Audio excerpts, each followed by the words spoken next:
All right, so this is a pretty crazy story. This says a man was held captive by stepmother for more than 20 years in Waterbury. He was held captive in an upstairs room of a house for 20 years. Now you tell me, how could somebody hold you captive in a house? Drug you? Years?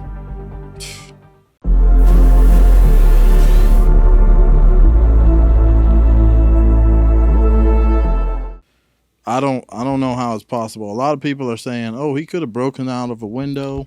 He could have opened the window and flagged down the neighbors. For 20 years, you're held captive in a house. Not if you don't know what's going on, though. He wasn't chained up or anything. Was he drugged, though? I think the door was locked from the outside. He wasn't drugged. Because it's on the same side as, like, you remember the Gypsy Rose chick, right? Like, it's kind of like that kind of scenario. Yep. So maybe psychologically he was some of that, up. too. It's just, I don't know how this is possible, but we're going to watch a video where eventually this guy, apparently he got so tired of being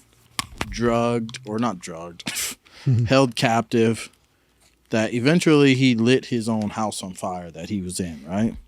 Lit his house on fire in the hopes that security services, fire department, police, everything would show up and he would finally be rescued from this hell. So let's play this video. Firefighters in Connecticut responded to a house on fire. What they found was a house of horrors. And now Tom Hansen reports the owner is under arrest. This Waterbury, Connecticut home turned into a prison for a 32-year-old man who says he was held captive for 20 years. Chief Fernando Spagnolo has spent 3 decades in law enforcement. This is the most horrific act of inhumanity that I've ever witnessed as a police officer. And frankly, in this position, travel a lot around the country, talk to my peers at different conferences and summits, and I've just never really heard anything as terrible as this story. Police arrested the man's stepmother on Wednesday. 56-year-old Kimberly Sullivan was charged with assault, kidnapping, and unlawful imprisonment. She's denied any wrongdoing. The victim says he lit the house on fire to escape using hand sanitizer, paper, and a lighter. We believe that he may have walked through the fire to get out of the room that he was in, but he stands at 5'9" and he weighs 68 pounds. Wow. It's amazing that he's alive. The warrant for the stepmother's arrest states the alleged victim says he was locked in a second-floor room that measured 8 by 9 feet. He was only let out for 15 minutes to 2 hours a day to do house chores. She genuinely appeared shocked when I told her about these allegations. Ioannis Kaloidis is Sullivan's attorney. She was not his primary caretaker as he was growing up. She wasn't? No. Who was? His father was. His father died January of 2024. That still leaves a gap of time before the victim was found by police. And during that time, my client is adamant that there was no locks used on those doors. There was no restraint imposed on him. And Tom Hansen joins us now from Waterbury, Connecticut. Tom, this young man was 11 when this allegedly started. Did the authorities ever stop by the house in any way? Yeah, well, John, we're learning that authorities actually did stop by at least twice in 2005, but they didn't find any signs of neglect. They said the house was in good living condition. They were just as shocked as anyone when they came across this scene back in February. Unbelievable story. They're going to not admit to any wrongdoing if they even did, you know? Who, the cops? Yeah. This woman, man. I don't know why the authorities showed up to the house, you know? It's like, who would have called them for this random kid who was locked up in the house? That part of the story I'm unaware of, but then they said his dad was also alive until 2024. So was his dad not also part of this locking him up? yes. So apparently his mother, when he was born, his mother gave him up custody of him to his father, and because she was unfit to parent, I guess, or whatever. I don't know her circumstances, but yeah. The dad was in charge of this child, and he was there until last year.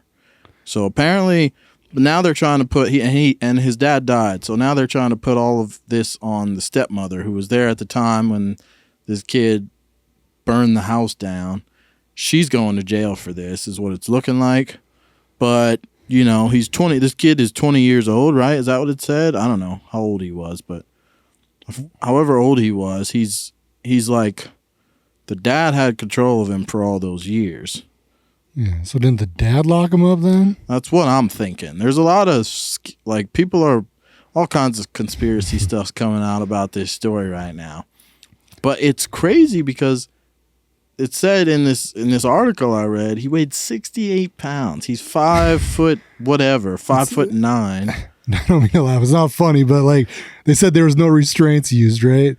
Like, well, obviously there didn't have to be. He was 68 pounds. Right. That's what gets because you could pick him up with like one arm. No, but there was a reason he was 68 pounds. Police said he was forced to drink toilet water. They said this is akin to a survivor of Auschwitz death camp. Detectives determined that the victim had been held in captivity for 20 years, enduring prolonged abuse, starvation, severe neglect, and inhumane treatment. He was found in a severely emaciated condition and had not received medical or dental care during this time. He was also provided with only minimal amounts of food and water, which led to his extremely malnourished conditions. So they weren't feeding him. They weren't giving him proper water. He had to drink out of the toilet sometimes when he was crazy thirsty. So he was a prisoner. I just don't understand. And they said he was held in an 8 foot by 9 foot room. That's like the size of this carpet. Maybe smaller than this carpet that's on the floor of this room.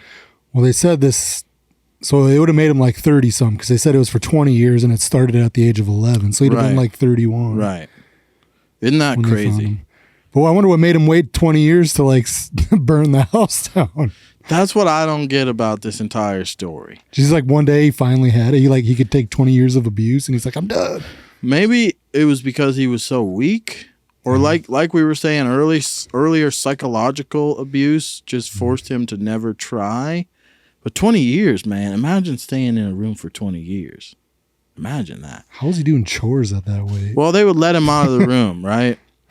According to Sullivan's arrest warrant, which is his stepmother, who's in custody right now for this because she was the only one at the house with him when this place burned down, says he was allowed outside to do chores for her. Eventually, he was allowed to let their dog out, which meant that he was outside of his room for about a minute a day. He was pulled out of school in the 4th grade. He told police that he had no contact with anyone outside of his home. He said the last time he left the house was with his father when he was 14 or 15 years old. And according to the arrest warrant, he told the police the threat of losing the minimal food he was given and longer lockdowns kept him from trying to break out. So he was scared. I saw this woman that they're talking about that was holding him captive. She's a tiny, frail, old-looking lady, right? I mean, obviously, he's she more looked like frail. Maybe on some drugs or something, too. Possibly. I don't know. But it's just one of those stories. There's a lot of conspiracies about it, and people have all their opinions. And the other weird thing about this case is that his I guess he's got brothers and sisters, right? And all of a sudden, his brothers and sisters, well, they did an interview with his sister. We're going to watch this in a second. They did an interview with one of his sisters. Apparently, like, people that know him are just coming out of the woodworks like, oh, we love you, we support you.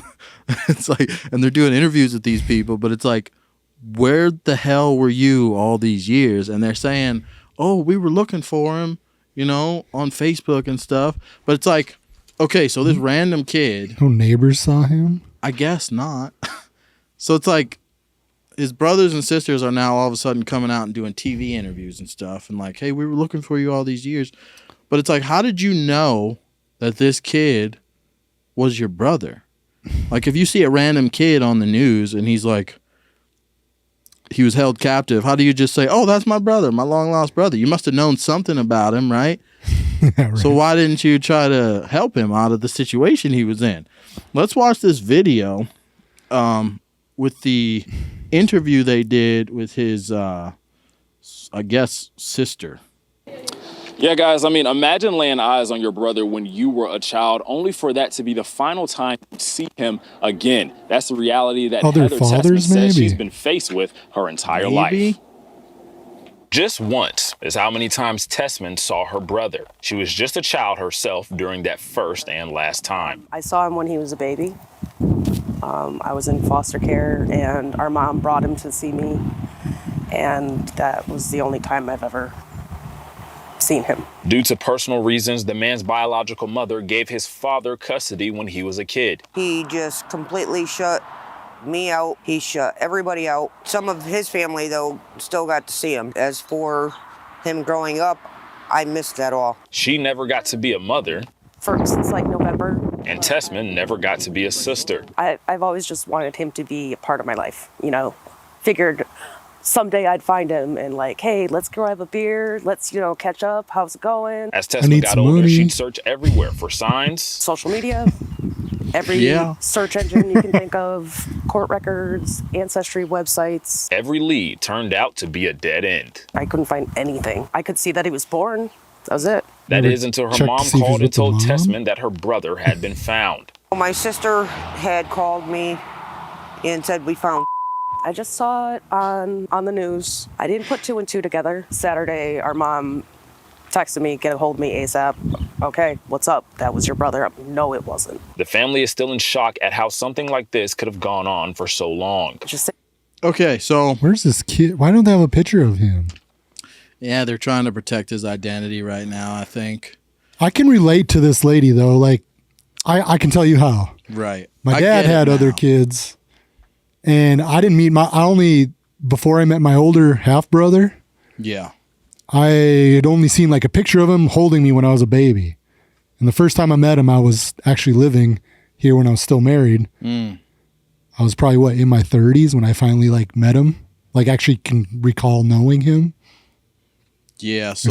And I never talked to him until that happened. Right. So, I mean, I guess I could see with different like families, you know, I guess I could see how it could happen. Right. But I also get it now too after watching this video, because it's like, yeah, this family they were split off. She was in the foster care system. Her mom was unfit, it sounds like, to watch any of them. Her dad got the boy. She went to foster care. They were just kind of all over the place. They looked for him, but they never knew. I'm assuming the reason, because people are saying, why are his sisters and brothers and stuff now all of a sudden in the news like, oh, hey, we know that kid and he's our brother. And it's like, why weren't you helping him for 20 years? Well, I see now it's because the only reason they probably knew that was their brother was because they saw this her, woman, right? yeah, that's right now in court. They recognize her as his stepmother, so they were able to put two and two together, right? Because they saw her on the news. And that's the only reason I'm assuming that they found out their brother was pretty much tied up in the damn basement for 20 years. So people were freaking out and calling this woman all kinds of nonsense, and they're kind of talking trash about the sisters and the brothers for doing TV interviews, because they're like, this doesn't add up, you guys know. So this is just kind of some kind of an explanation as to why they might know, because they knew the stepmother, right? They knew their father, who is now dead, so they knew he was with this woman, and now they see, oh, and she had our brother. But it's also strange, because if they knew their mother gave up custody of their brother to the father all those years ago, 20 years ago, why wouldn't they be trying to look? Why wouldn't they go to the father's house, right? Between those 20 years and now, which the father's house before he died was with this woman, the stepmother, which is the house they where didn't try to track him down as hard as they make it seem. Probably. Right. And they're also saying that, the dad didn't want anything to do with them. He shunned them all from their life. So it's not like they can just stop by his house, I'm sure, and be like, hey, like, where's our brother? He probably wouldn't talk to him. Who knows? I'm sure there's a lot of they said it started at the age of 11, so she probably like groomed him from when he was a child, I mean, and he's just psychological stuff, like, yeah, for him not to like want to leave. He's like scared in his brain. He's probably still like an 11-year-old kid. Right. He would get punished, longer, being locked up in his room for longer. If anything, if he tried to do anything out of the ordinary, he would get his water taken away, food, stuff like that. So this guy was a prisoner. He's still a child, really. Yeah. 100%. Like, people like that don't develop well, in situations like that. So What a sad story. It's insane that stuff like this happens now, but I guess I say this all the time, but I drive by creepy houses or weird houses, weird vans, stuff like that. I'm always looking at them like, I know they got somebody tied up in there. And now, look, you might be right. Driving down the streets, you might see a house and think it's like a drug house or a prostitution ring house or whatever. You just might be right. But you never know because you can't walk in. You don't know. You just don't, yeah. They could be living in a nice house. Yeah, or a nice house. Yeah, they look like ordinary people. So that's the story of this poor man who was held captive by his stepmother for 20 years. Insane. The worst treatment of humanity that I've ever witnessed, the police chief said. Anyway, anything else you want to say about that story? No. All right. Ladies and gentlemen, go check out our website, officialbtg.com. Subscribe to the podcast. Send your emails to thebtgteam@gmail.com. Send us your crazy stories. If you see a story like this, send it to us. Email it to us. We'll talk about it on the show. We'll catch you guys in the next video. Peace. Peace.